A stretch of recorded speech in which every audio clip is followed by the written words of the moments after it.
हाँ तो नमस्कार जी, कैसे हैं आप सब। उम्मीद है बढ़िया होंगे और आपकी तैयारी बढ़िया चल रही होगी। आज के इस वीडियो में हम प्यारे बच्चों क्लास 10th साइंस का 200 ऑब्जेक्टिव वाली सीरीज का चौथा पार्ट लेके आए हैं, जिसमें हम फिर से 40 ऑब्जेक्टिव प्रश्नों को देखेंगे जो आपकी बोर्ड परीक्षा 2024 के लिए बहुत ज़्यादा इंपॉर्टेंट है।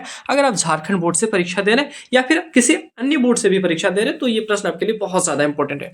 प्यारे बच्चों, आज हम फिर से 40 प्रश्न देखेंगे और 40 के 40 ऑब्जेक्टिव इस बार की बोर्ड परीक्षा के लिए बहुत ही ज़्यादा महत्वपूर्ण है। तो बिना टाइम को वेस्ट के चलिए इस वीडियो को शुरू करते हैं। लेकिन उससे पहले अगर आपने सेट 3 तक की वीडियो नहीं देखे हैं तो नीचे डिस्क्रिप्शन में लिंक दिया गया है, आप उनको देखिए। साथ ही साथ अन्य सब्जेक्ट की भी वीडियो आपको इस डिस्क्रिप्शन में देखने को मिलेगी, जिनका लिंक आपको दिया गया है, आप उनको भी जरूर देखिए, जो आपकी बोर्ड परीक्षा 2024 के लिए बिल्कुल रामबाण साबित होने वाली है। तो चलिए, आज का पहला हमारा प्रश्न है, तेल लगा कागज होता है। तेल लगा कागज होता है तो क्या होता है प्यारे बच्चों? पारदर्शक होता है। क्या होता है? पारभाषक होता है। ऑप्शन नंबर सी इस प्रश्न का बिल्कुल सही जवाब हो जाएगा। देखिएगा, जिस कागज में तेल लग जाता है प्यारे बच्चों, उसमें कैसा होता है? तो पारभाषक होता है। ऑप्शन नंबर डी हो जाएगा, ठीक है, सॉरी सी हो जाएगा। अगला प्रश्न है, समतल दर्पण द्वारा बना प्रतिबिंब सदा कैसे होता है? तो समतल दर्पण द्वारा जो प्रतिबिंब बनता है प्यारे बच्चों, कैसा होता है? आभासी एवं सीधा होता है, ठीक है, आभासी एवं सीधा होता है। ऑप्शन नंबर बी इस प्रश्न का बिल्कुल सही जवाब हो जाएगा। अगला है, अवतल दर्पण की फोकस दूरी होती है। तो अवतल दर्पण की फोकस दूरी क्या होती है पहले बच्चों? ऋणात्मक होती है। अवतल दर्पण की फोकस दूरी पूछा जा रहा है तो कैसा होगा? ऋणात्मक होगा। ऑप्शन नंबर ए इस प्रश्न का बिल्कुल सही जवाब हो जाएगा। अगला प्रश्न है, किसी कार का अग्रदीप में प्रयुक्त दर्पण निम्नलिखित में से कौन सा होता है? कार का जो आगे लगा होता है, जो उसमें कौन सा दर्पण का प्रयोग किया जा रहा है, ये पूछा जा रहा है। तो आप प्यारे बच्चों, इसमें भी कौन सा दर्पण होता है? अवतल दर्पण होता है। अवतल दर्पण लगा होता है। अवतल दर्पण क्यों लगाता है? क्योंकि वो लाइट को बहुत ज्यादा मात्रा में क्या करता है? फैला देता है, इसलिए इसका भी आंसर क्या हो जाएगा? अवतल दर्पण। अगला है, दर्पण का सूत्र क्या है? तो दर्पण का सूत्र प्यारे बच्चों क्या है, आपको कमेंट सेक्शन में बताना है। चलिए, लेकिन आपका एग्जाम नजदीक है इसलिए हम इसका आंसर दे देते हैं। तो दर्पण का सूत्र जो होता है प्यारे बच्चों, वो पहला नंबर होता है। कौन सा पहला नंबर? 1/v + 1/u = 1/f, ठीक है, ये होता है दर्पण का सूत्र, ठीक है। अगला प्रश्न है प्यारे बच्चों, छठा नंबर, दाढ़ी बनाने में किस प्रकार के दर्पण का उपयोग किया जाता है? बहुत ज्यादा इंपॉर्टेंट प्रश्न है, बहुत ज्यादा। दाढ़ी बनाने में किसका उपयोग किया जाता है? सौर कुकर में किसका उपयोग किया जाता है? ये प्रश्न बहुत ज्यादा इंपॉर्टेंट है। तो इसका सही जवाब क्या हो जाएगा? अवतल दर्पण का उपयोग किया जाता है। ऑप्शन नंबर ए बिल्कुल सही जवाब हो जाएगा। अगला है, निम्नलिखित में से कौन सा लेंस का आवर्धन एम होता है? लेंस का आवर्धन एम होता है तो एम बराबर पूछा है क्या है? एम बराबर क्या है प्यारे बच्चों, ये पूछा है। तो इस प्रश्न का आंसर क्या हो जाएगा? एम बराबर क्या होता है? वस्तु की जो प्रतिबिंब है बटे वस्तु, यानी कि V/U। ऑप्शन नंबर डी इस प्रश्न का बिल्कुल सही जवाब हो जाएगा 7वें नंबर प्रश्न का। 8वां नंबर प्रश्न है प्यारे बच्चों, निम्नलिखित में से किसे लेंस की क्षमता का मात्रक कहा जाता है, या लेंस की क्षमता का मात्रक क्या है? तो सर, हम लोग तो बचपन से पढ़ते आ रहे हैं, बहुत दिनों से पढ़ते हैं कि डायऑप्टर जो है लेंस की क्षमता का ऐसा ही मात्रक है। ऑप्शन नंबर सी इस प्रश्न का बिल्कुल सही जवाब हो जाएगा। अगला प्रश्न है, कौन रंग है जिसका खतरे के सिग्नल में उपयोग होता है? सर, खतरे के रंग में कौन सा प्रयोग किया जाता है? तो इसका सही जवाब क्या हो जाएगा? लाल रंग जो है खतरे के सिग्नल में प्रयोग किया जाता है। क्यों किया जाता है आप जान ही रहे हैं, क्योंकि लाल रंग का जो है वो बहुत दूर तक दिखाई पड़ जाता है। इसलिए आप देखते होंगे कि जब शादी होती है हिंदुओं में तो क्या होती है, लड़की को लाल रंग की साड़ी पहनाई जाती है, लाल रंग का जो है वो पहनाया जाता है, तो क्योंकि वो आपके लिए खतरा है, ठीक है। अगला प्रश्न है प्यारे बच्चों, मजाक के लिए, सीरियस नहीं लीजिएगा, ठीक है। अगला प्रश्न है, स्पेक्ट्रम प्राप्त करने के लिए किसका उपयोग होता है? स्पेक्ट्रम प्राप्त करने के लिए किसका उपयोग होता है? तो इस प्रश्न का आंसर क्या हो जाएगा? प्रिज्म। प्रिज्म का प्रयोग हम लोग करते हैं किसको प्राप्त करने के लिए? तो स्पेक्ट्रम प्राप्त करने के लिए।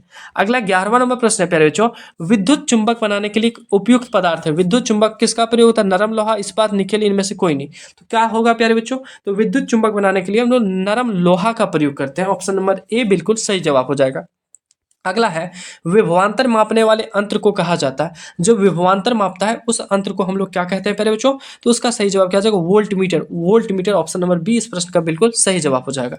अगला है, निम्न में से किसका अर्थ जल होता है? किसका अर्थ जो है जल होता है, ठीक है। तो यहाँ पे दिया गया पेट्रो, टर्बो, नाइट्रो, हाइड्रो। तो प्यारे बच्चों, इसमें से आपको कौन सा आंसर लग रहा है? तो सर हाइड्रो, क्योंकि H2O से क्या बनता है? जल बनता है, तो सही जवाब क्या होगा? हाइड्रो।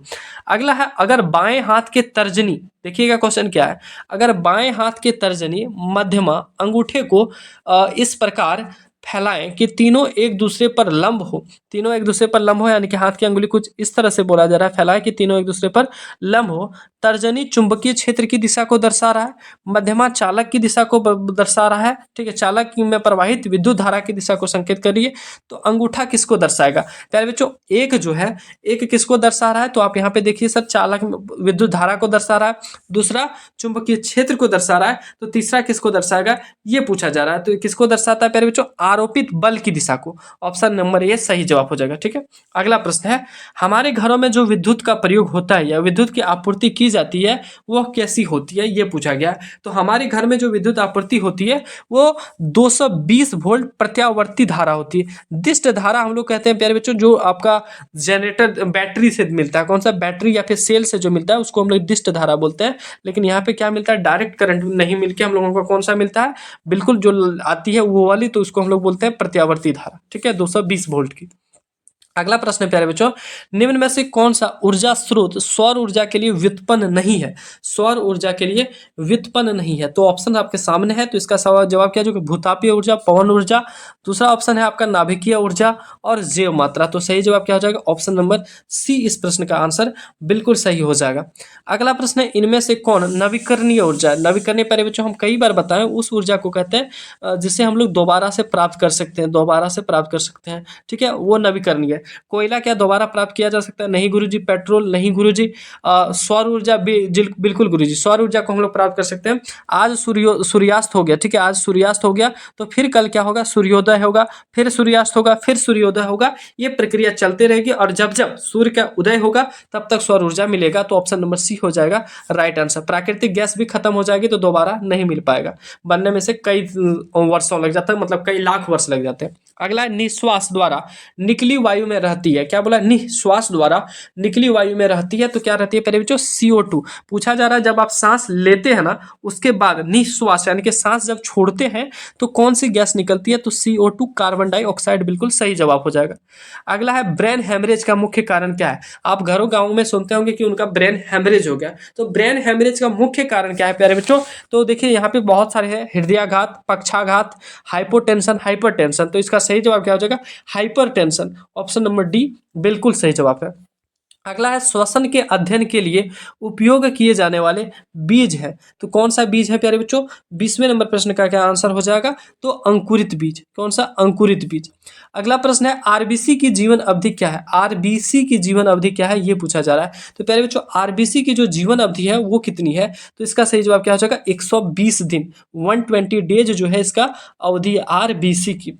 अगला है, हृदय से रक्त यानी कि रुधिर को संपूर्ण शरीर में पंप किया जाता है, किसके द्वारा पंप किया जाता है, फेफड़ों द्वारा, निलय द्वारा, अलिंदों द्वारा, इनमें से सभी के द्वारा।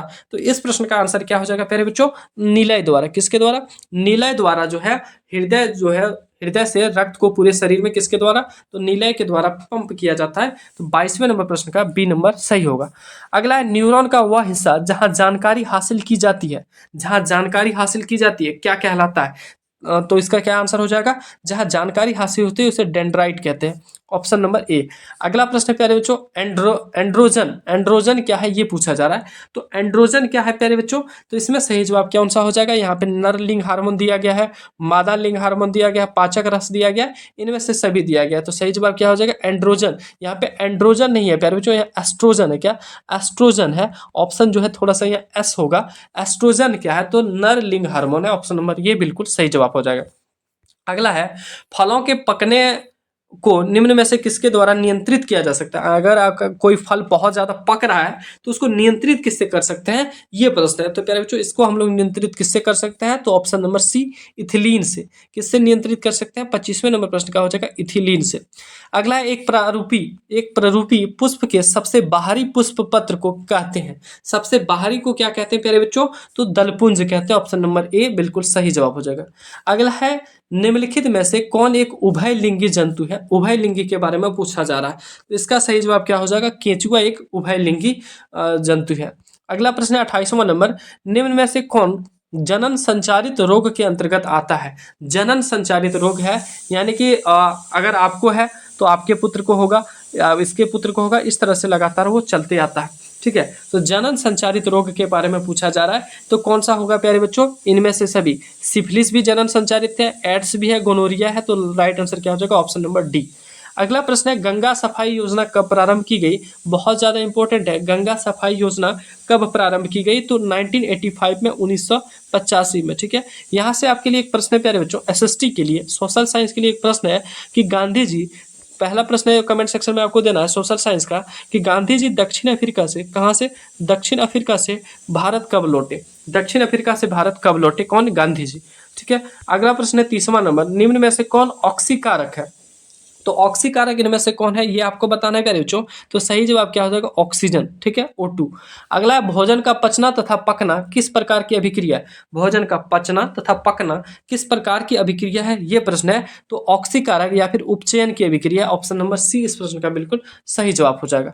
अगला प्रश्न है रासायनिक अभिक्रिया CuOH2 CuH2O में H2 का क्या होता है। H2 का क्या हो रहा है प्यारे बच्चों, देखिए H2 के साथ क्या जुड़ रहा है, ऑक्सीजन जुड़ रहा है। ऑक्सीजन क्या हो रहा है, जुड़ रहा है, तो क्या हो जाएगा, ऑक्सीकरण हो जाएगा। अगला प्रश्न है प्यारे बच्चों, वे पदार्थ जिनके स्वाद खट्टे होते हैं और जो नीले लिटमस को लाल कर देता है, नीले लिटमस को लाल कर देता है, तो नीला को लाल कर रहा है यानी कि ब्लू को कर रहा है रेड, और इसके लिए हमने क्या ट्रिक बताया था, ब्लू को कर रहा है रेड, ब्लू को रेड कौन करता है, ए, ब्रा, ब्लू को रेड कौन करता है, ब्रा, बी से ब्लू, रेड से रेड। ठीक है, बी से ब्लू, आर से रेड, और ए से क्या होता है, एसिड यानी कि अम्ल। ठीक है, ए से अम्ल या फिर ए से एसिड आप याद रख सकते हैं। तो ब्लू को रेड कौन करता है, ए, तो इसके लिए हमने ट्रिक बताया था BRA। ठीक है, इस तरह से आप याद कर सकते हैं।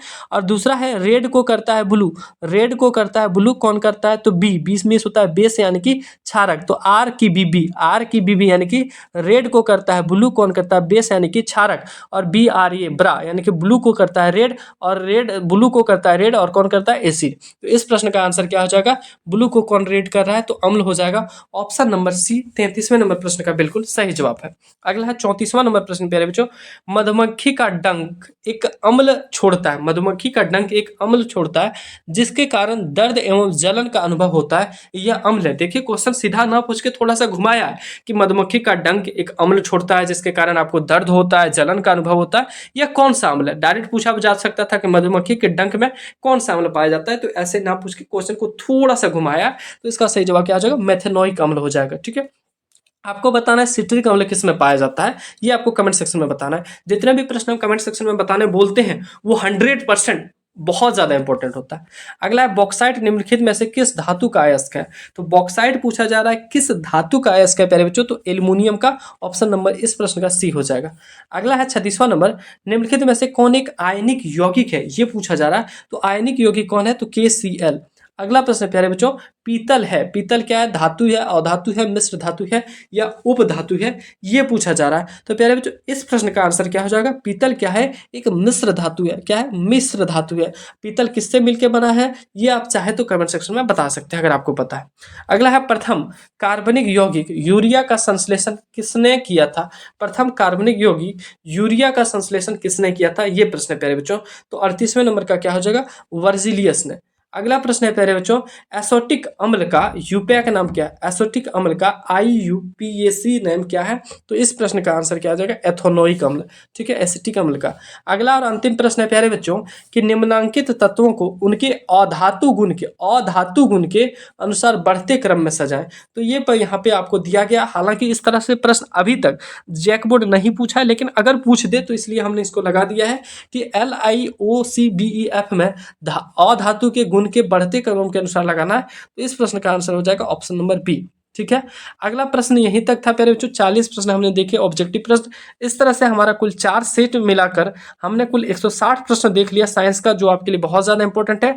अंतिम एक सेट बचा है 5वां नंबर सेट, जो कि हम नेक्स्ट वीडियो में देखेंगे, वो भी आपके लिए बहुत ज़्यादा इंपॉर्टेंट होगा और इससे आपकी बोर्ड परीक्षा में लगभग सवाल देखने को मिलेंगे। प्यारे बच्चों आज की इस वीडियो को हम यहीं एंड करते हैं। उससे पहले वीडियो एंड करें आपसे एक छोटा सा रिक्वेस्ट, वीडियो अच्छी लगी तो वीडियो को लाइक कीजिए, दोस्तों में शेयर करना नहीं भूलिएगा। साथ ही साथ अन्य वीडियो प्राप्त करने के लिए आप इस यूट्यूब चैनल को सब्सक्राइब करते हुए नोटिफिकेशन बेल को जरूर प्रेस कर लीजिएगा, ताकि जैसे कोई वीडियो अपलोड होती है उनका नोटिफिकेशन मिल सके। और साथ ही साथ आप हमारे व्हाट्सएप ग्रुप में ऐड होना चाहते हैं तो 9835146164 पर आप मैसेज करके जुड़ सकते हैं। मिलते हैं नेक्स्ट वीडियो में, तब तक के लिए धन्यवाद।